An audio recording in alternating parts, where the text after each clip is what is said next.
Hey, what is up, everybody? This is Rob, and today we are going to be talking about the new Toyota Tacoma, the fourth generation that has been, here in the U.S. for, it's pretty much been a year now that's been being sold. Now, when I had talked about, the sales of the Tacoma lacking in a previous video a couple months ago, a lot of people did bring up, that maybe part of the reason was that it's just a supply. There just aren't a lot of them out there yet, so people who want one, they're still having some trouble finding one. Now, a couple months later, there actually is a lot more supply out there. I mean, I drive by every Toyota dealership and they're sitting there on the lots. Now, I still believe that the main reason they're not selling is actually, mainly because people aren't happy about the price. So I did want to talk about what I think about the price of Tacoma and why I think that's pretty much going to be, a major nail, in the coffin for this generation Tacoma, and why maybe Toyota needs to go back to the drawing board and try to figure out how to essentially get the consumers to come back.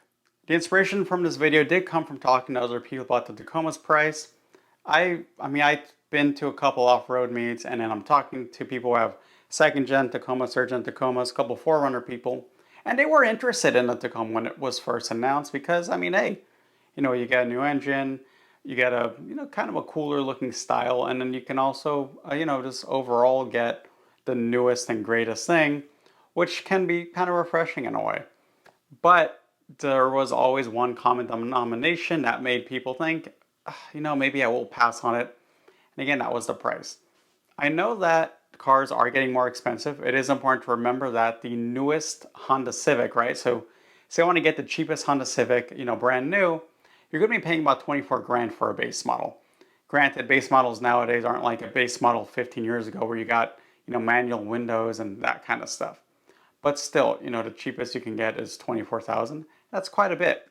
In terms of the fourth generation Tacoma prices, the cheapest Tacoma you can buy is the SR Tacoma. That was always pretty much the base model Tacoma. And that one you could get for a relatively reasonable 31,000. The cheapest off-road is going to be about 41,800. Now I'm focusing a lot more on the off-road because, when people are building up their Tacomas, people just want any Tacoma. Maybe they don't plan to mod it up. Usually people are going to go for that middle ground. When I look around when I see third generation Tacomas, it was always the off-road or the sport Tacomas that I see the most of. And that is because, that model it's a nice little middle ground. It's not the base model. You do still get those some nice little things. For example, four-wheel drive. You can get crawl control if you get the off-road, and a couple other little, creature comforts. So I completely understand why people prefer that one instead of jumping up to the Pro, which would usually be maybe about 10 grand more. So again, with the cheapest off-road being 41,800, that's pretty pricey considering in the 2023, so the last year of the third generation, the cheapest off-road was starting at 36,000. So that's pretty good, price increase. And it does go all the way up to the Pro model, which is at 63,900. Now I am talking these MSRP prices. Let's also remember that you also have to factor in, taxes and other fees. So for example, again, off-road 41.8. So here in California, at least, you're going to be paying about 40, we'll say about 46 to 47 out the door on that. That's quite a bit for a Tacoma that's not even going to be like the higher trim off-road. So that definitely will, of course, keep people a little bit hesitant on it.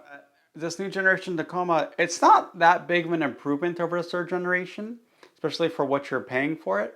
I think if this was an overall, across the board, everything was a good improvement, practically change your life, then, essentially make it so good that a third generation owner will look at their Tacoma and say, wow, this is a real downgrade compared to it. Make it like when they changed the Mustang GTs back in 2000, I think it was 2011, 2012, from the 4.6 to the 5.0, and it basically added like 60 plus horsepower. Make it that kind of increase, and that will make people say, okay, maybe the price increase is a little bit more worth it. But they didn't. The new engine, it is a bit quicker, but from reviews have stated, and the people who have bought it and put out their opinions on YouTube, it's not the biggest improvement. Slightly, but probably not enough to justify a huge price increase. If you do really want, for example, the engine that does really, supposed to be a pretty good improvement, then that would definitely be the iForce Max model. But that does start at 46,000. So again, if you're here in California, you're going to be paying a little over 50 grand out the door for that. Then you really have to figure out, is a Tacoma worth, the 50 grand for you? Now, I was talking earlier about people putting out their videos. I am seeing some influencers there buying the new Tacoma. I mean, of course, a big reason they're buying it is because it's new content, right? So I don't really blame them for that. You do see some of them, they are buying them for about between 55 to $60,000 essentially for their fourth gen Tacomas. And again, these are usually the off-road models. I mean, that's quite a bit, and it's crazy because little side thing, I'm noticing some of the influencers saying that they paid the 60 grand in cash. Now, guys, I say this as someone who majored in accounting and has an MBA and who works in finance. If you have $60,000 in cash, don't throw it all on one car. All right, guys, take the payments, invest the rest of the money. I guarantee you'll make more money that way. Little side hack: rich people, they don't buy their $1 million Ferraris with all cash. They do it on credit because they know that money is better spent elsewhere on other investments, guys. All right. So, but moving on from that, this is the point of this video. I mean, I get it though. Again, like I said, it's just because it gives them content to make. But for the average person, it's probably not going to be worth it. There are, of course, also the growing pains that happen when you have the first year of a new generation of any vehicle, whether it's car or truck. It doesn't matter what brand it is. Okay, right now there are some transmission recalls going on for the new Tacomas. That's definitely an annoyance, and I don't think that's going to be essentially all. I think we're going to find a few more issues as people start putting more miles on these. Then you really have to decide: are you really going to pay, again, minimum 31,000 to be a beta tester for this? That's something you really have to decide. But to me, it just wasn't worth it. That's part of why, I will admit, I did consider maybe I should, sell off my third generation 2022, in Lunar Rock for, fourth generation because I'd be able to make more content. But I was like, for me, I just didn't find the annoyances of dealing with it to be enough.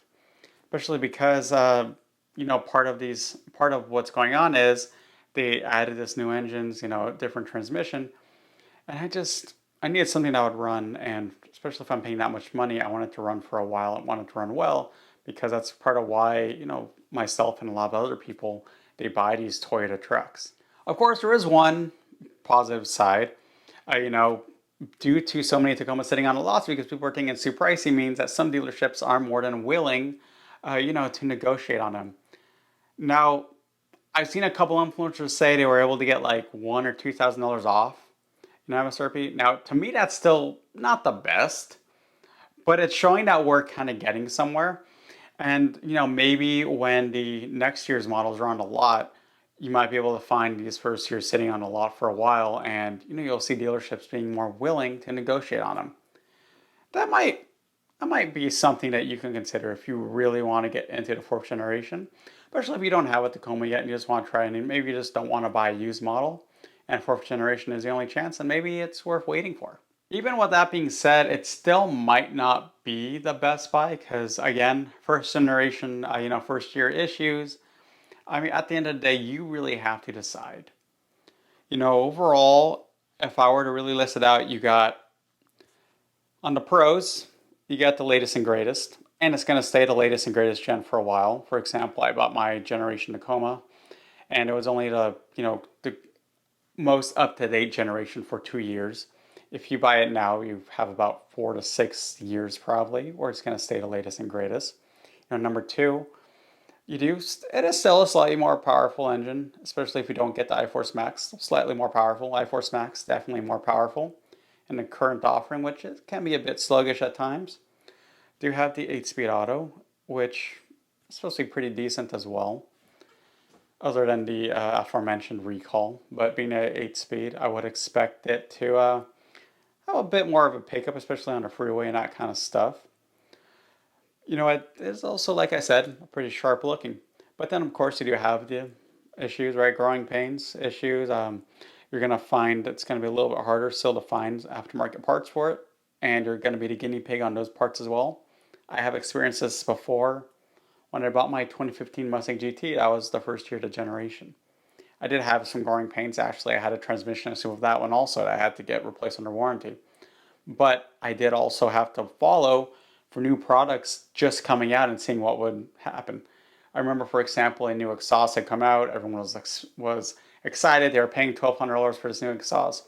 Turns out there were some issues with the welds, and like half the people that bought the exhaust, they basically had to get the exhaust fixed and go through this whole process of getting reimbursed by the manufacturer on the cost to fix that.